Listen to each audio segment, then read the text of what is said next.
What are you doing? Huh? What are you up to, huh? Just doing your own thing? Swimming about? Being you? You thought I was gonna walk in from that side again, huh? No. Week 2. What an absolute doozy of a week. I'm gonna try and make the review section a little bit shorter. So if I don't touch on certain things, sorry. If I missed a bunch, sorry. Um, but yeah, we're gonna get into all that happened last week. I'm gonna keep a little record right here to see how bad I did with last week's predictions, and then we'll get into next week's predictions. Well, I'll probably be really bad, but let's get into it. That looked a little Mahomes. Okay, so on Thursday we saw the Buffalo Bills take on the Miami Dolphins, and this game went horrible from the jump. I projected Miami to win here, and that was tossed out of the window the moment Tua threw that first pick, and it only got worse from there. Towards the end of the game, Tua made contact with Damar Hamlin, which didn't even really look that hard, but as Damar walked away, Tua remained on the turf showing scary and familiar signs of a concussion. Tua was pulled from this game and later on put on concussion protocol. The Dolphins would lose this game 31-10. I really hope Tua is okay. I've been seeing a whole lot of talks about him potentially retiring, and while I do think that it might be what's best for his brain, I don't know if it'll happen. It's a weird time for the Miami Dolphins. We'll see how that goes. Then, starting us off on Sunday, we saw the Raiders take on the Ravens. I saw the Ravens winning this, and that also didn't happen. The Ravens lost this one 26-3, falling 0-2. Lamar passed for 247 yards, 1 touchdown, and 1 interception. I don't know. Lamar doesn't look too comfortable out there. He looks kind of shook. I don't know if it was the Chiefs game from last season that kind of broke him. If it was the season opener, but he hasn't looked too comfortable out there, and I'm really hoping like he gets out of his own head pretty soon because I want to see the Ravens be competitive. I don't know. I feel like they shouldn't be where they are right now, if that makes sense. Moving on from there, the Panthers fans' torture experiment continued as the Chargers beat them 26-3. Bryce Young passed for 84 yards, 0 touchdowns, and 1 interception. After this game, head coach Dave Canales told reporters, "Bryce Young is our guy," and then the Panthers benched him for Andy Dalton 24 hours later. I honestly hate to see it. This isn't Bryce's fault. The Panthers' whole situation is just like awful. The O-line is terrible. The front office isn't great. It's just overall not a good situation to be in. So as I was getting all the final research done, making sure that I had everything set for this video, everything was up to date, all that, I saw a post from Adam Scheffler saying, breaking, former Panthers QB and now free agent Cam Newton worked out with the Panthers this morning. The Panthers are looking to possibly bring back former Panthers star after QB Bryce Young was benched following the 0-2 start. A reunion could be happening. That, for me, is a lot to take in because Cam Newton hasn't played in a while and I didn't picture him ever playing again. Do I think that it's going to happen? No, because former players just like to work out with their teams. JJ Watt loves working out with the Houston Texans, and I don't see him suiting up anytime soon. There was a moment where he was kind of teasing us, and D'Amico was in on it for a little bit. I don't know if it's going to happen. I also don't think that Cam Newton would want to see or be a part of the current state of the Carolina Panthers. If it happens, crazy, whoa. If not, I mean, what are you going to do, you know? Then the Saints went over to Arlington to face the Cowboys, and y'all, I think the Saints are back. Like, back. I had the Cowboys winning this game because I am a fool, and the football gods reminded me to never do that again. The Saints would win this game 44-19 over the Cowboys, improving to 2-0. Derek Carr passed for 2 touchdowns and 1 interception. Dak Prescott threw for 293 yards, 1 touchdown, and 2 interceptions.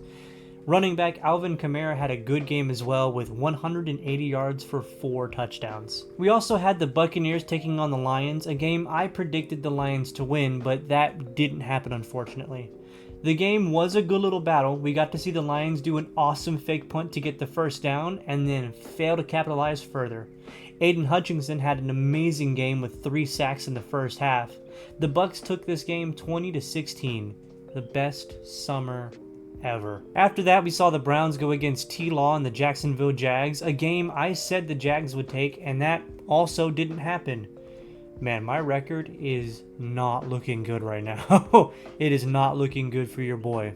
The Browns drew first blood, scoring a touchdown on the opening drive, and T-Law would have no response until around the third quarter or so. T-Law would throw for 220 yards, go 14 for 30 attempts, and not get a single passing touchdown. The only touchdown for the Jags would come from Travis Etienne. The Jags lose this game 18-13. After that, it was Colts-Packers, a game I said the Colts would win, but that also didn't happen. I might not know ball. Interesting. Anthony Richardson kinda regressed this game. 204 yards, 1 touchdown, 3 interceptions, completing 17 for 34 attempts.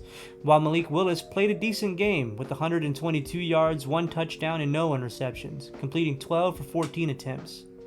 The Packers held the lead for most of the game. It wouldn't be until the end of the fourth quarter that the Colts would show some life, but that would be taken away by a large Hail Mary that got intercepted, ending with the Packers on top 16-10. Then the Vikings went over to play the 49ers. I had the 49ers winning this, and they pranked me, losing to the Vikings 17-23. Brock Purdy threw for 319 yards, 1 touchdown, and 1 interception.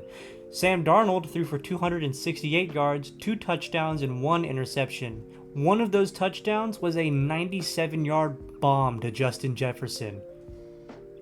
I never really thought I'd ever say Sam Darnold to Justin Jefferson, 97-yard touchdown. Those words coming out in a sentence is really strange to me. Weird. Then we had the Seahawks and the Patriots. I had the Seahawks winning this one, and man, it got close. It got really close. A little too close. They almost didn't win. The Pats and the Seahawks went into overtime. The Seahawks would pull this one off, winning 23-20. But man, ooh, scary. It's like, man, my record is suffering. I need this, and they pulled through. It almost didn't happen, but man, let me tell you. Then the Jets took on the Titans. I said that the Jets would get their lick back here, and they did. Aaron Rodgers threw for 176 yards, 2 touchdowns, and 0 interceptions. Will Levis threw for 192 yards, 1 touchdown, and 1 interception, giving us another awesome picture. Will Levis, you're doing amazing work. Don't stop, honey. The Jets did win this game 24-17. Moving forward from there, we saw the Giants take on the Commanders. I said this game would be kind of boring and that the Commanders would win, and I was right. I gotta say, so far out of the rookie QBs, Jayden Daniels seems to be doing the best, but even he didn't pass for any touchdowns or interceptions. The Giants actually scored a couple of touchdowns, but lost to the leg of Austin Seibert, who kicked 7 field goals. The Commanders won 18-21. Then we saw the Rams head over to Arizona. I said the Rams would win this, and I honestly don't know why. I guess I underestimated how feisty the Cardinals were. Kyler Murray popped off, throwing for 266 yards and 3 touchdowns, going 17 for 21. He also managed a perfect passer rating. Marvin Harrison Jr. had a breakout game as well, getting 4 receptions for 130 yards and 2 touchdowns, all within the first quarter. The Cardinals won this game 41-10. Then the Steelers played the Broncos. I said that the Steelers would take this, and they did, beating the Broncos 13-6. Bo Picks struggled so much this game, throwing for 246 yards, 0 touchdowns, and 4 interceptions. This game was a little boring, but what are you going to do? At least Mr. Unlimited got to watch from the sideline and laugh at his former team. Then there was the Chiefs and the Bengals. This matchup is always a classic. I said the Chiefs would win this because they're the Chiefs, and they did, but man, that almost didn't happen. This game was a battle. Response for response, the Bengals would find themselves ahead by the end of the third, then at the start of the fourth, that lead was taken away in a scoop and score, then recovered with the kick. Time would dwindle down to 53 seconds. Mahomes, with the Chiefs down by 2, throws to convert on 4th and 6, and the catch is made. But there's a flag for hands to the face by the offense. There's now 48 seconds left on the clock. Mahomes is now looking to convert on 4th and 16. Mahomes drops back, then rolls to his left, makes the throw, and it's incomplete, but a late flag is thrown. Pass interference on the defense, now in Bengal territory. Harrison Butker kicks it straight down the middle to beat the Bengals 26-25. That brings us to Sunday Night Football. My Houston Texans facing off against the Chicago Bears. This game was very defense heavy for the Texans. They abused the hell out of Caleb Williams and the Bears. Offensively, the Texans were sort of lacking. It wasn't our best offensive game. Stroud passed for 260 yards and 1 passing touchdown. Caleb Williams passed for 147 yards, no touchdowns, and 2 interceptions. He was sacked 7 times. The Texans would win this game 19-13. At the end of the game, Stroud would try and have a conversation with Caleb Williams, telling him some advice, telling him not to take as many hits as he did, and it seemed like Caleb Williams wasn't having any of that mess. Job out there, bro. Yeah. Hey, Keep going. stop taking those hits. Yeah, I know. Hey, Yeah.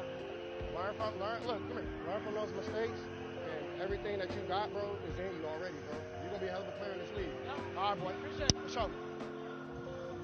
So, we'll see how Caleb Williams does. I was really kind of rooting for the guy, only because, I don't know, he's getting a lot of hate, and I kind of just wanted to go against the grain.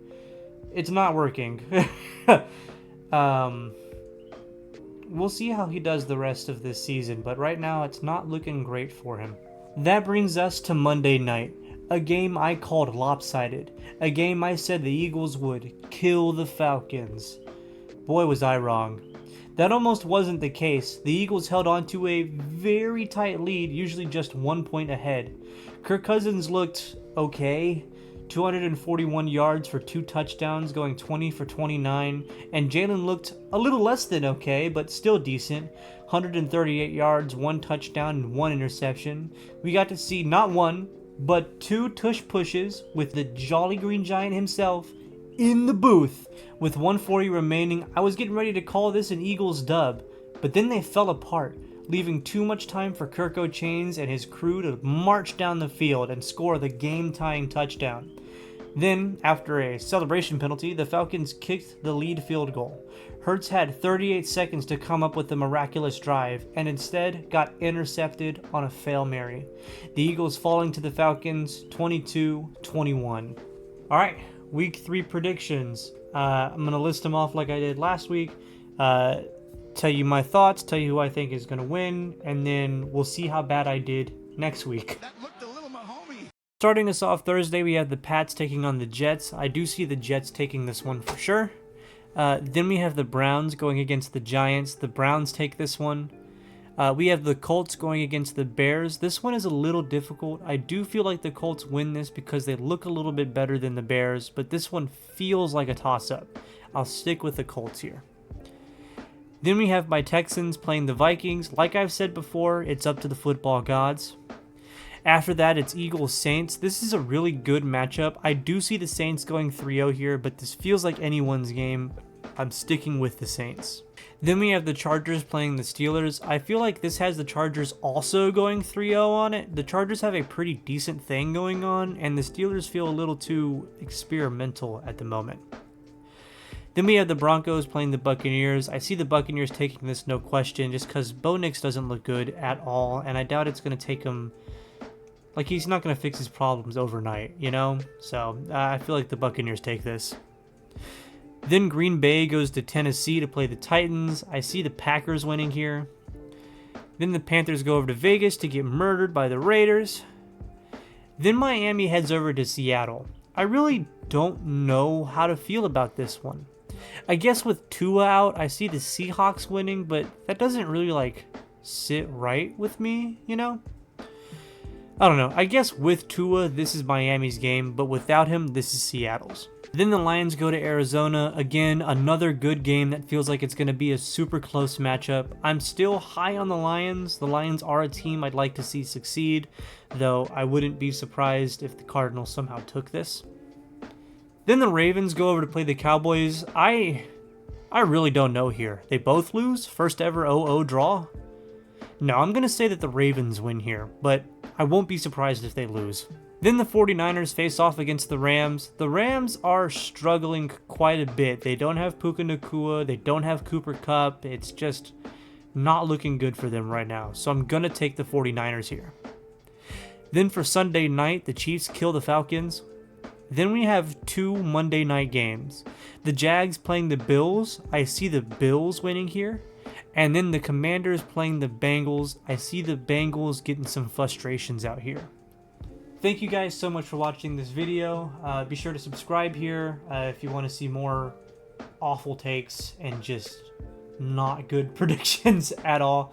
Be sure to like, comment, share with your friends if you want to.